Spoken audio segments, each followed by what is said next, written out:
ఇవాల్టి ముఖ్యాంశాలు. బ్రాండ్ ఏపీని దెబ్బతీసేలా గత 5 ఏళ్ల పాలన సాగింది. చంద్రబాబు లక్ష్యాలకు అనుగుణంగా ముందుకెళ్లాల్సిన అవసరం ఉందని వ్యాఖ్య. ఈ కలెక్టర్ల సదస్సు చరిత్ర తిరగరాయబోతుందని ప్రకటన.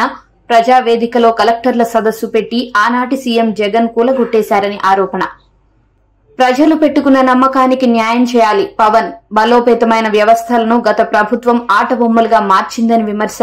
గత ప్రభుత్వ పాలనలో ఎన్నో అవమానాలు ఎదుర్కొన్నామని, అన్నీ తట్టుకుని ఎందుకు నిలబడ్డామంటే వ్యవస్థలను బతికించాలనే అని వ్యాఖ్య.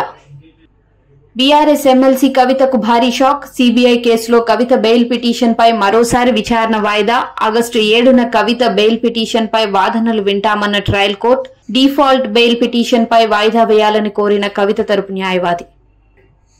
తెలంగాణలో ఉప ఎన్నికలు తప్పవు. కేటీఆర్ పార్టీ మారిన ఎమ్మెల్యేలపై అనర్హత వేటు తప్పదని వ్యాఖ్య.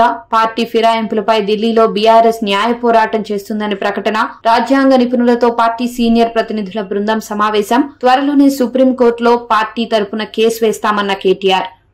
నాగార్జున సాగర్ ప్రాజెక్టు గేట్లు ఎత్తిన ఎన్ఎస్పీ అధికారులు. కృష్ణమ్మకి జలహారతి ఇచ్చి గేట్లు ఎత్తిన అధికారులు. గేట్లు ఎత్తి నీటిని దిగువకు విడుదల చేసిన ఎస్ఈ నాగేశ్వరరావు, సిఈ అనిల్ కుమార్.